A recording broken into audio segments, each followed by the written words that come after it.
नमस्कार, आदाब, सत श्री अकाल, गुड आफ्टरनून स्टूडेंट। मैं अश्विनी कुमार, केमिस्ट्री का प्रोफेसर। आज हम गैसीपुर के विवेकानंद पब्लिक उच्च माध्यमिक विद्यालय के यूट्यूब चैनल वीपीएस के अंदर उपलब्ध हैं और आज 11वीं क्लास कक्षा 11 के केमिस्ट्री रसायन विज्ञान के महत्वपूर्ण टॉपिक एल्केन के आईयूपीएसी नामकरण के ऊपर चर्चा करेंगे। विस्तार से इस पर बात करेंगे कि एल्केन होता क्या है, एल्केन का नामकरण किस प्रकार किया जाता है। एल्केन जिसका सामान्य सूत्र CnH2n+2 होता है। एल्केन को साधारण भाषा में एल्केन ओलेफिन्स भी कहते हैं। और एल्केन जितने भी कार्बन युक्त यौगिक होते हैं, एल्केन के अंदर कार्बन 1 से लेकर कार्बन 10 तक, यानी methane, ethane, propane, butane, pentane, hexane, heptane, octane, nonane, decane, इन सब का नाम किस आधार पर किया जाता है और उसको विस्तार से चर्चा करेंगे। हम सबसे पहले एल्केन के अंदर नामकरण में आईयूपीएसी रूल, इससे पहले दो पत्तियां और होती हैं, रूढ़ पत्ती और व्युत्पन्न पत्ती। रूढ़ पत्ती और व्युत्पन्न पत्ती के अलावा जो आईयूपीएसी पत्ती है उसमें एल्केन का नामकरण करते हैं। एल्केनों का नामकरण करते समय कुछ नियमों का पालन किया जाता है। जितने भी एल्केन होती है, जितने भी कार्बन परमाणु 1 से लेकर कार्बन परमाणु 10 तक के यौगिक होते हैं, उनका नामकरण करते समय कुछ नियमों की पालना की जाती है। जैसा कि आपके सामने विदित है कि दिखाई दे रहे हैं एल्केन के कुछ नामकरण के जो रूल हैं, उनमें सबसे पहला रूल होता है कार्बन परमाणु जितने भी होते हैं लंबी श्रृंखला वाले, यानी कार्बन परमाणु की सबसे लंबी सतत श्रृंखला का चयन करते हैं।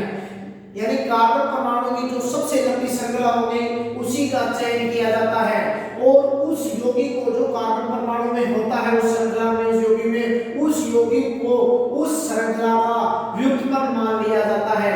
फॉर एग्जांपल आपके सामने है जैसे CH3 CH2 CH2 CH CH3 CH2 CH2।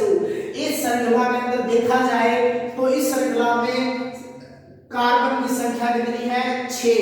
Carbon की संख्या 6 है और 6 श्रृंखला वाले कार्बन युक्त होने से ये श्रृंखला होगी सबसे लंबी श्रृंखला कार्बन वाली श्रृंखला है। वैसे इसमें 7 है, लेकिन लॉन्ग चेन देखी जाए तो इसमें 6 कार्बन की श्रृंखला बनती है। तो इसी प्रकार इस श्रृंखला का नामकरण करते समय इसका जो दूसरा रूल है, दूसरा जो नियम है, उस नियम की पालना करते हैं तो उस श्रृंखला का चयन किया जाता है जिसमें प्रतिस्थापियों की संख्या सर्वाधिक हो। यानी जिस श्रृंखला के अंदर प्रतिस्थापी ज्यादा होंगे, प्रतिस्थापी जिस श्रृंखला में ज्यादा होंगे उसी श्रृंखला को हम चयन किया जाएगा। जैसे एग्जांपल दे रखा है आपके सामने है कि CH3 CH2 CH3 या CH3 जो है इसमें प्रतिस्थापी श्रृंखला, जैसा कि आपके सामने है कि इसमें प्रतिस्थापी संख्या कितनी है? 3। CH3 एक प्रतिस्थापी जैसे कि ये है और दूसरा प्रतिस्थापी ये है और तीसरा प्रतिस्थापी हमारे सामने ये है। ये 3 प्रतिस्थापी होते हैं। तो इन 3 प्रतिस्थापियों को ध्यान में रखते हुए हमने इस श्रृंखला यानी लंबी श्रृंखला का चयन किया जाता है। इसी प्रकार ये एल्केनों का नामकरण करते समय हमने 2 रूल का पालन किया है। इसी आधार पर हम तीसरे नियम का पालन करते हैं जिसमें यह कहा जाता है कि चयनित जो हमने जो श्रृंखला का चयन किया है, जिस श्रृंखला का चयन किया है उस श्रृंखला में अंकन, क्योंकि काउंटिंग देना भी बेहद जरूरी है। काउंटिंग क्या करते हैं? चयनित श्रृंखला में अंकन उस सिरे से किया जाता है जिधर से लेटरल मूवमेंट या लेटरल चेन या पार्श्व श्रृंखला नजदीक मिलती हो। जहां से पार्श्व श्रृंखला यानी जो प्रतिस्थापी लगा हुआ है वो जहां नजदीक दिखाई दे, आपने उस श्रृंखला का अंकन या अंकन उसी सिरे से करना होता है, काउंटिंग उसी सिरे से करना होता है। एग्जांपल के तौर पर आपके CH3 CH CH2 CH3। तो इसमें एग्जांपल लेकर जैसे कि आपके सामने दोनों एग्जांपल है, एक एग्जांपल सामने गलत है और एक एग्जांपल राइट है। तो इसमें आपको पता है कि प्रतिस्थापी कहाँ नजदीक है, ऊपर वाले फर्स्ट रो के अंदर जो नजदीक में 2 नंबर पड़ता है और 3 नंबर प्रतिस्थापी में श्रृंखला 3 नंबर पड़ता है, यानी प्रतिस्थापी अंकन उसी सिरे से किया जाता है जहां प्रतिस्थापी नजदीक रहता है। इसी प्रकार चयनित श्रृंखला का हम 3 नियमों का पालन करते हैं। कार्बन एल्केनों का नामकरण करते समय हमने 3 रूल का पालन किया है और तीनों रूल के आधार पर हमने पहले सर्वप्रथम देखा कि लंबी श्रृंखला यानी कार्बन की 6 परमाणु वाली श्रृंखला का चयन किया। दूसरा रूल में हमने देखा कि प्रतिस्थापियों की संख्या अधिकतम थी, उस प्रतिस्थापियों के आधार पर हमने श्रृंखला का चयन किया, यानी सबसे पहले कार्बन संख्या के आधार पर जो लॉन्ग चेन डिसाइड की, उसके बाद में हमने प्रतिस्थापियों के आधार पर श्रृंखला का सिलेक्शन किया और तीसरे नंबर पर हमने प्रतिस्थापियों की संख्या कहां नजदीक है वहां से हमने उनकी काउंटिंग की है, अंकन किया है।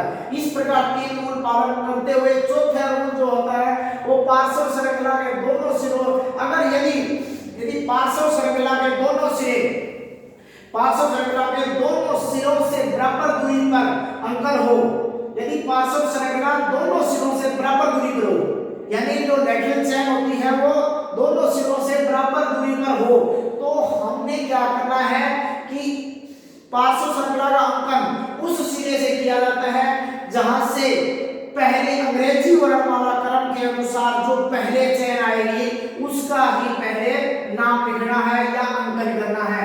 फॉर एग्जांपल आपके सामने है CH3 CH CH CH3 CH32 CH2 CH और CH3 जो आपके सामने एग्जांपल है, उसी एग्जांपल के अंदर हमने क्या किया, पार्श्व श्रृंखला जो नजदीक मिल रही है, 2 प्रकार की आपको यहाँ पर पार्श्व श्रृंखला दिखाई दे रही है। एक तो आपको दिखाई दे रही है मैथिल, ये वाला मैथिल एथिल दिखाई दे रहा है, एक आपको दिखाई दे रहा है मैथिल समूह। 2 पार्श्व श्रृंखलाएं आपको दिखाई दे रही है इसमें चेन में। तो इसमें क्या हुआ कि दोनों ही श्रृंखलाएं, एक एथिल समूह है एक मैथिल समूह है, तो इन दोनों के अंदर अंग्रेजी वर्णमाला क्रम के अंदर एथिल के अंदर आता है ई से एथिल शुरू होता है, आपको पता है जैसा कि, और मैथिल एम से शुरू होता है और अल्फाबेट क्रम के अंदर एम ई से बाद आता है। इसलिए क्या है कि हमने इसका नामकरण करते समय एथिल को पहले काउंटिंग में लिया है, तो इसलिए इसको क्या किया है कि 2 एथिल 5 मैथिल हेक्सेन, इसका नाम हमने दे दिया है। इस प्रकार की अंग्रेजी वर्णमाला के अनुसार हमने पार्श्व श्रृंखला कर बराबर सिरे पर आए तो हमने अंग्रेजी वर्णमाला के अनुसार उसका लेटरल चेन का क्रम डिसाइड करना है। इसके अलावा जो 5वां रूल है, 5वां जो नियम है प्रतिस्थापी समूह का, कि जितने भी हमने अभी तक पहली श्रृंखला के जो 4 रूल पढ़े हैं उसमें पार्श्व श्रृंखला के अंदर प्रतिस्थापियों का चयन किया है, यानी प्रतिस्थापी का नाम किस प्रकार देना है, प्रतिस्थापी का नाम किस आधार पर देना है, उसका नाम लिखते समय किस बात का हमें ध्यान रखना चाहिए। प्रतिस्थापी का नाम लिखते समय हमें अंग्रेजी वर्णमाला क्रम का ध्यान रखना है, जो अंग्रेजी वर्णमाला क्रम में पहले आए उसे पहले लिखना है और जो बाद में आए उसे बाद में लिखना है। जैसा कि प्रतिस्थापी समूह में CH3 CH2 CH CH3 CH2 CH CH3 example है। इसमें 3 एथिल 5 मैथिल हेप्टेन नाम है। जैसा कि इसमें मैथिल समूह है आ रहा है और एक समूह आ रहा है आपके सामने एथिल समूह है, ये एथिल समूह आ रहा है। तो एथिल समूह अंग्रेजी वर्णमाला के अनुसार हमने क्या किया कि एथिल को पहले डाउन किया जबकि मैथिल को बाद में किया। इस प्रकार हमने एल्केनों के नामकरण के जो 5 नियम थे उनको विस्तार से समझा। एक बार फिर से हम थोड़ा सा इसको डिस्क्राइब करने की कोशिश करते हैं कि एल्केन का पहला नियम था कार्बन की सबसे सतत लंबी श्रृंखला का चयन किया जाता है, जो कि कार्बन श्रृंखला 6 की आती है पहली श्रृंखला का एग्जांपल के तौर पर। दूसरा रूल ये था कि जिसमें प्रतिस्थापियों की संख्या अधिकतम हो उस श्रृंखला का चयन किया जाता है। और थर्ड नंबर पर काउंटिंग हमें उस सिरे से करनी है जहां प्रतिस्थापित नजदीक मिले। फोर्थ नंबर रूल हमारा ये कहता है कि यदि कोई भी पार्श्व श्रृंखलाएं दोनों सिरों से बराबर दूरी में रहे तो हमें अंग्रेजी वर्णमाला क्रम के अनुसार, अंग्रेजी वर्णमाला क्रम में जो पहले आता है अल्फाबेट क्रम के अंदर उसे ही पहले काउंटिंग नंबर देना है, तत्पश्चात लास्ट चेयर को नाम देना है।